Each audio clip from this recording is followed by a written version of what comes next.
अचलपूरच्या फिनले मिलमध्ये थकीत पगाराच्या मागणीसाठी कामगाराचा संताप रस्त्यावर आला आहे।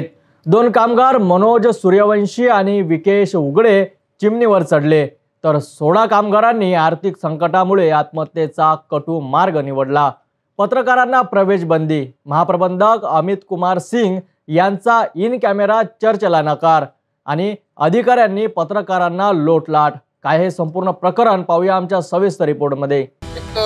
येईल म्हणा हिशोब करून द्या, पगार करा, तर आम्हाला मारून टाका म्हणा। पण आमच्याही जो 16 कामगारांच्या बाहेर सिंदूर मिटवण्यात आलं, त्याचा कोण बदला घेणार, त्याच्यासाठी काय उपाययोजना करणार, काय करणार, कोण बोलेल या विषयावर?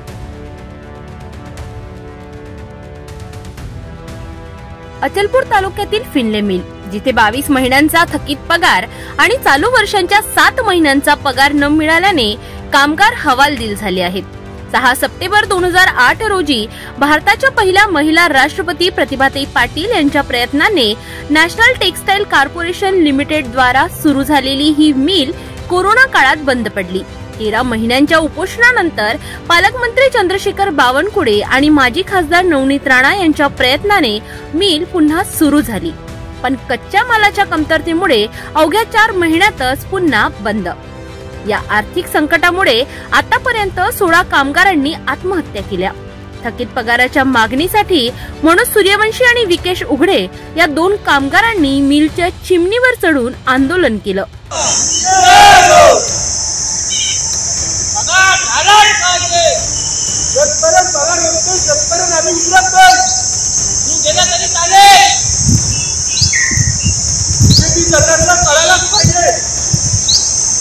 तर दुसरीकडे पत्रकारांना मिलमध्ये प्रवेश नाकारण्यात आला।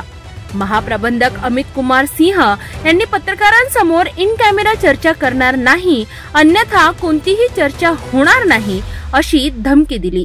इतकंच नव्हे तर मिलच्या अधिकाऱ्यांनी पत्रकारांना लोटालाटी केल्याचाही गंभीर आरोप आहे। अभी तुम्हारे लोग हमारे से बदतमीजी कर रहे हैं, लौट रहे हैं। अच्छा, आप इन कैमरा बोलने के लिए तैयार क्यों नहीं अमित साहब? इन कैमरा बोलने के लिए मीटिंग में तैयार क्यों नहीं है? यानी क्या हो रहा, कामगारों का वेतन मिलेगा नहीं मिलेगा, इस पर क्या कहेंगे आप? इनसे बात करेंगे, करूंगा। अरे इनसे बात करें तो मीडिया के सामने भी आना चाहिए ना बात। आप क्या झूठ बोल रहे हैं, सच बोल रहे हैं करके? इनसे बात करूंगा, फिर आपसे बात करूंगा, इनसे बात करूंगा। तो इन कैमरा क्यों नहीं कर सकते बात? डिस्कशन होगी सर। स्थानिक आमदार प्रवीण तायडे यांनी दिल्लीपर्यंत प्रयत्न केले, पण त्यांनाही यश मिळालं नाही। हजारो कामगार बेरोजगार असून त्यांच्या कुटुंबावर उपासमारीची वेळ आली आहे।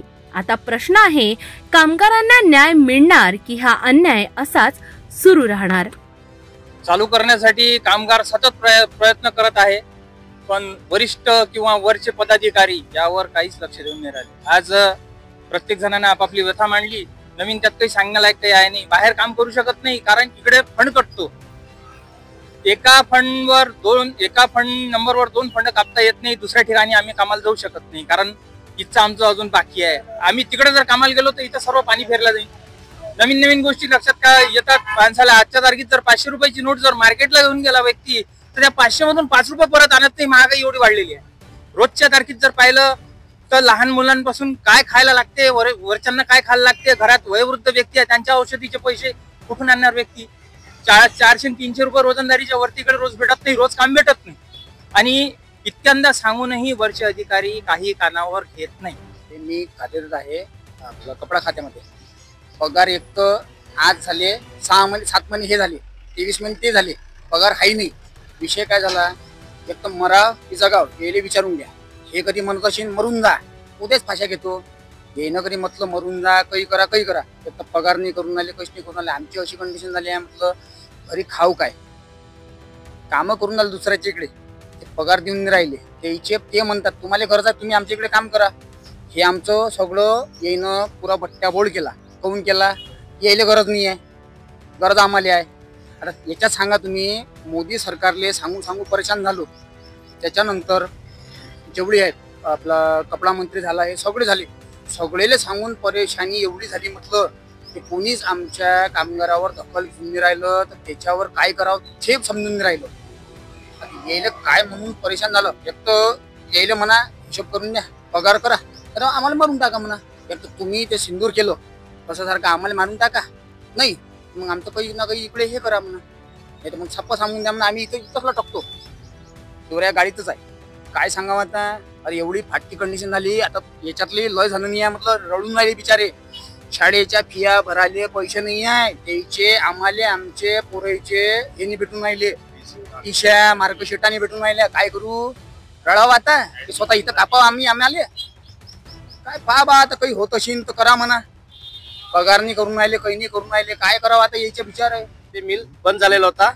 त्यानंतर 3 महिने 11 दिवस उपोषण साखळी उपोषण करून मिल पुन्हा चालू केला. केंद्र सरकारनं स्मृती इराणीची त्यावेळेस कपडा मंत्री होत्या, त्यांनी चालू केला. पण त्या मिल चालूचं त्यांना चांगलं बक्षीस भेटलं, त्यांना कपडा मंत्री पदावरून पायउतार व्हावं लागलं. आणि त्यानंतर एप्रिलमध्ये अजून मिल बंद करण्यात आला. आमचं म्हणणं आहे, आता बावनकुळे साहेब नंदनवन पॅलेसमध्ये 1 तारखेला येऊन गेले 1 मेला. त्यांनी आम्हाला आश्वासन दिलं होतं की 15 दिवसात तुमचं कपडा मंत्री गिरिराज सिंग सोबत मिटिंग लावून देऊ, पण अजूनही त्याच्यावर काहीच झालेलं नाही आहे. मधल्या काळात ऑपरेशन सिंदूर राबवण्यात गेलं. ऑपरेशन सिंदूर मध्ये जे आतंकवाद्यांनी आपले काही नौजवान लोकांना मारून त्यांच्या बायांना विधवा केलं, त्यासाठी मोदींनी बदला घेऊन पाकिस्तानला नेस्तनाबूत करण्याचा प्रयत्न केला. त्यासाठी आम्हाला गर्व आहे. पण आमचे जे 16 कामगार मेले त्यांच्याही बायाचं सिंदूर मिटलेलं आहे, त्यासाठी कोण जबाबदार आहे, त्यासाठी काय प्रयत्न करण्यात येणार आहे.